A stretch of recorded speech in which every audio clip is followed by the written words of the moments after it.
2016ஆம் ஆண்டு அமெரிக்காவின் ஓஹியோ நகரத்தில் ஒரு 13 வயது சிறுமி தனது தோழியைக் கொல்ல முயன்ற சம்பவம் பெரும் பரபரப்பை ஏற்படுத்தியது.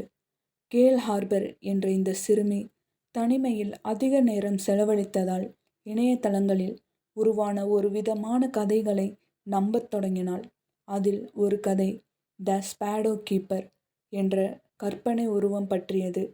இக்கதை ஒரு தனிமை, மனநல பிரச்சனை மற்றும் இணையத்தின் ஆபத்துகள் பற்றிய உண்மைச் சம்பவத்தை அடிப்படையாகக் கொண்டது.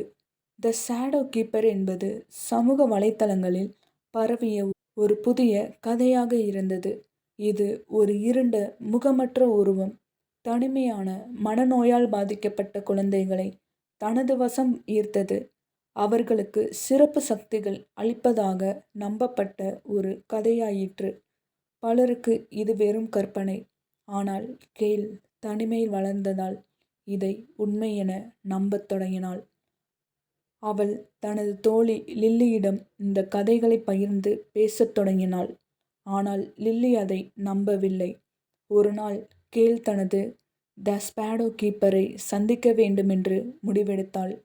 அதற்கு ஒரு மனித பலி தேவை என அவள் நம்பினாள்.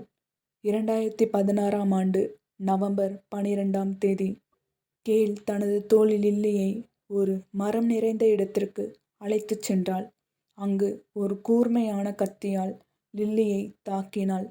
ஆனால் அதிர்ஷ்டவசமாக பக்கத்து வீட்டு நாய் தொடர்ந்து குரைத்ததால் அருகில் இருந்தவர்கள் வந்து கொண்டிருந்ததை உணர்ந்த கேல் தப்பிக்க முயன்றாள். லில்லி 7 முறை குத்தப்பட்டாள்.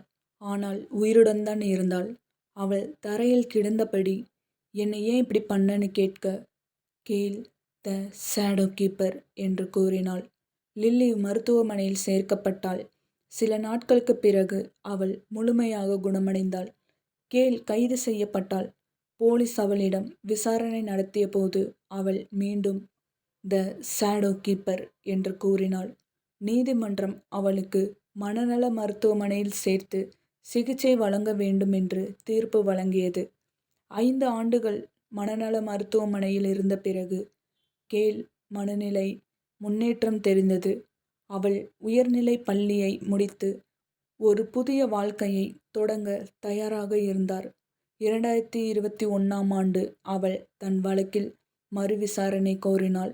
அவள் எழுதிய கடிதத்தில், "நான் அவளாக இல்லை. நான் மீண்டும் சமுதாயத்தில் வாழ ஒரு வாய்ப்பு வேண்டும்" என்று கூறினாள்.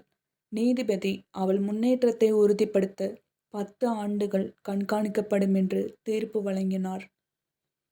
இக்கதை இணைய உலகின் ஆபத்துகள், தனிமையின் விளைவுகள் மற்றும் மனநலம் பற்றிய ஒரு முக்கியமான பாடமாகும்.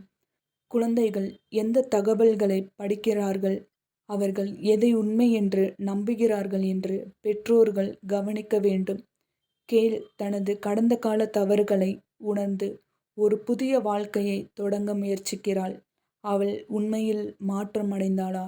அதற்கு காலம் மட்டுமே பதில் கூறும். இந்த வீடியோ பிடிச்சிருந்துச்சுன்னா லைக் பண்ணுங்கள், ஷேர் பண்ணுங்கள், கமெண்ட் பண்ணுங்கள். தேங்க்யூ.